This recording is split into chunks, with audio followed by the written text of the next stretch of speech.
Instead of telling you what I think you should be doing or how you could be better, or I thought, well, let me just speak from the heart, speak from my gut, and really not have anything prepared, but just tell you what's worked for me. And maybe some of the stuff that's worked for me might work for you now, currently, presently, as you guys have your goals and ambitions, but then further on down the line, as you guys continue to live your life. This idea and this notion that you could be anything you want, you can accomplish anything you want, right? We hear that. You've heard that from the time you were little. You hear that now. You're already incredibly accomplished. You guys know that. The thing that has worked for me is to remember the hard times. So, and I'm sure you guys all have your processes. So before a big movie comes out, before, back in the days when I was wrestling with WWE, a WrestleMania match, anything big that would happen, I would always take a moment and I'd just remind myself, all right, I was evicted when I was 14. We were kicked off the island. We couldn't live in Hawaii. Had no place to live. A lot of shit happened. Then when I moved to Nashville, I was arrested multiple times by the time I was 16 years old. I would remember that, and it allows me then to be present in the moment and understand the stuff I have around me right now. This is the shit that I dreamed of when I was a kid. I am here. I played for University of Miami, played for great teams. Warren Sapp, Ray Lewis, they were my teammates. They were balling. Warren Sapp was playing tight end that time. I was starting defensive tackle. Yeah, they moved him over to D-line. And he looked at me, he's like, yo, dude, I'm gonna take your spot. I said, you ain't taking my spot. He said, I'm gonna take your spot. I said, no, you ain't. We battled, and he took my spot. You can imagine how that with me, because there goes my opportunity. He went in, switched to defensive tackle, lit the world on fire. Well, what that did, it crushed me, it crushed my dreams. I had a piss poor senior year, zero production, no NFL, no combine invite, nothing. Finally went to the CFL, Calgary Stampeders, making $250 a week Canadian. And I had to send that home to my wife at that time. Had no money. So I remember that. I got cut from Canada. My dad, in his pickup truck, came down 4 o'clock in the morning, picked me up in Miami from Tampa. We lived in a little apartment in Tampa. He drove down in his little pickup truck to Miami to get me when I was cut from the CFL. And I thought, well, I leave home like you guys left home. I'm ready to tackle the world, to get after it, achieve my dreams and goals. Crushed by 22, 23 years old. Now I got to move back in with my mom and dad. I played on great teams, though. Wait a second, this is not supposed to be my future. I'm supposed to be in the NFL right now. I'm supposed to be making a lot of coin and buying my parents, buying me, taking care of my wife, but it never happened. So I pulled out my wallet. I thought, well, let me see how much money I have. I opened it up. I had a 5, a 1, and change. Well, at least I rounded up to $7. But I thought, God, ain't this a bitch? I got $7 in my pocket. Where the f do I go now? What do I do? I can't go back to the CFL. The point comes where you hear that voice, big run's over. Like, you're done.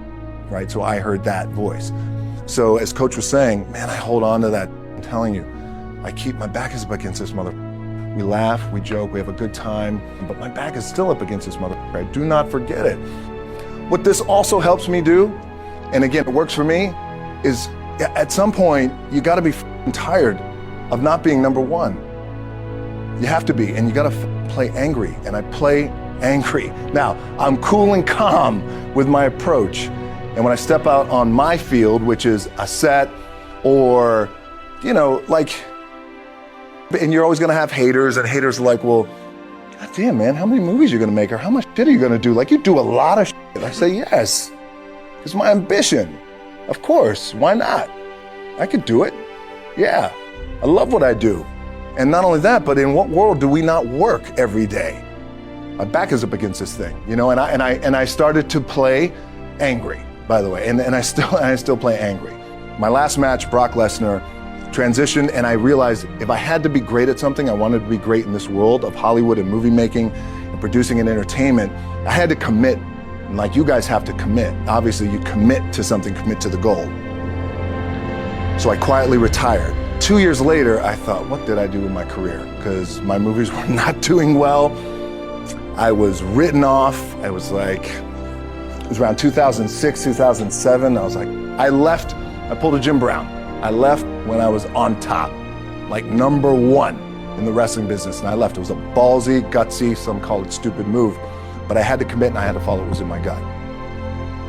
What helps me is to keep the hard times in the front of my mind, because it allows me to go into these big moments that I've worked my ass off, and you guys have worked your ass off. It allows me to go into these big moments with a different perspective.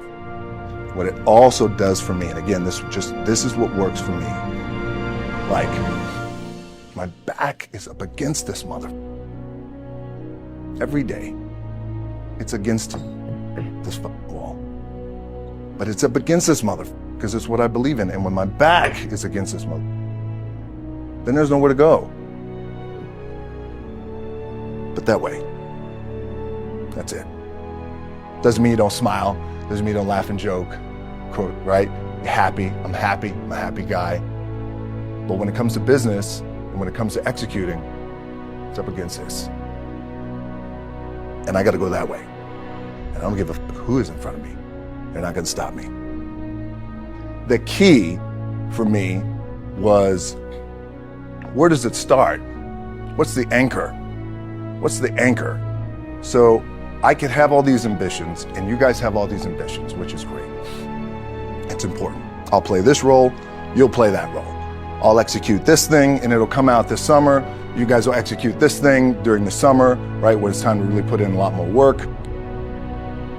But the key with me is just always finding what the anchor is. And the anchor is getting up at 4 o'clock in the morning every day before anybody else, and grounding my thought process is no one will outwork me.